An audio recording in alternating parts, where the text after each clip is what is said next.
ৰাজ্যৰ কেইবাখনো চৰকাৰী বিদ্যালয়লৈ শ্ব'কজ 143খন চৰকাৰী বিদ্যালয়ত উত্তীৰ্ণ নহল এজনো শিক্ষাৰ্থী মহানগৰীতো চৰকাৰী বিদ্যালয়ৰ পুতৌ লগা ফলাফল মহানগৰীৰ 5 বিদ্যালয়লৈ কাৰণ দৰ্শোৱাৰ জাননী ৰাজ্যৰ ভিতৰতে আটাইতকৈ বেয়া ফলাফল শ্ৰীভূমি জিলা কেৱল শ্ৰীভূমিৰে 43খন বিদ্যালয়লৈ কাৰণ দৰ্শোৱাৰ জাননী জিলাখনৰ উত্তীৰ্ণৰ হাৰ মাত্ৰ 47.96%। হাইস্কুল শিক্ষান্ত পৰীক্ষাত 25% তলত অনুত্তীৰ্ণ চৰকাৰী বিদ্যালয়লৈ প্ৰেৰণ কৰা হৈছে কাৰণ দৰ্শোৱাৰ জাননী শিক্ষা বিভাগৰ জাননী লাভৰ পিছতে আত্মসমালোচনা আৰম্ভ কৰিছে প্ৰতিখন বিদ্যালয়ে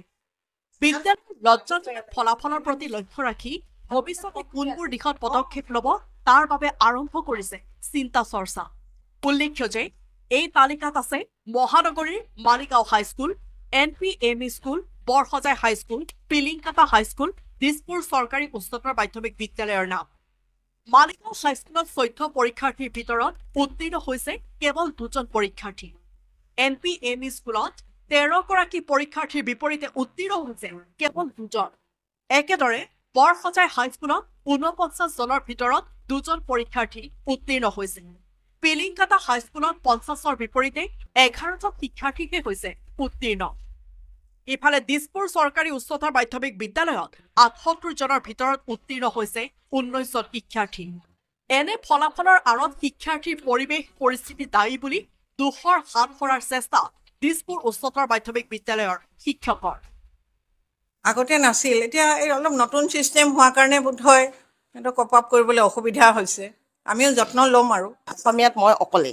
কথাটো তেনেকুৱা তো কষ্টত বেছি হয় হাই সেকেন্ডাৰীটো খালী আছে আমাৰ হাইস্কুলতো খালী আছে আমি যিমান পাৰো চেষ্টাই কৰি আছিলোঁ মই ক'লো সেইটো কথা কোনো শিক্ষকে নিবিচাৰে আনহাতে হাইস্কুল শিক্ষান্ত পৰীক্ষা ৰাজ্যৰ ভিতৰতে আটাইতকৈ বেয়া ফলাফল কৰা শ্ৰীভূমি জিলাতো 3 দিনৰ ভিতৰত কাৰণ দৰ্শাবলৈ পঠিওৱা হ'ল জাননী বিদ্যালয়সমূহৰ পৰিদৰ্শকৰ মতে জিলাখনৰ একাংশ বিদ্যালয়ত নাই পৰ্যাপ্ত শিক্ষক একাংশত পৰ্যাপ্ত শিক্ষক থাকিও নাহিল ভাল ফলাফল য'ত আমাৰ এপ্ৰপ্ৰিয়েট ছায়েন্স টিচাৰ লাগে মেথমেটিক্স টিচাৰ লাগে ভাল ইংলিছ শিকাব পৰা টিচাৰ লাগে তেনেকুৱা টিচাৰ নাই গতিকে আমি তথাপি ডিটেইল ৰিপৰ্ট এটা বিচাৰিছোঁ চৌকছৰ মাধ্যমেৰে আমি এটা বেঞ্চমাৰ্ক লৈছোঁ 30% স্কুলৰ মানে যিখিনি ৰিজাল্ট কম হৈছে তাৰ কাৰণে আমি চৌকছ ইছ্যু কৰিছোঁ শ্ৰীভূমিৰ 43খন চৰকাৰী বিদ্যালয়ৰ আশানুতীত ফলাফলক লৈ চিন্তিত হৈ পৰিছে শিক্ষা বিভাগ শীঘ্ৰেই সকলো দিশ চালিজাৰি চাই ব্যৱস্থা গ্ৰহণৰ চলোৱা হৈছে যোজা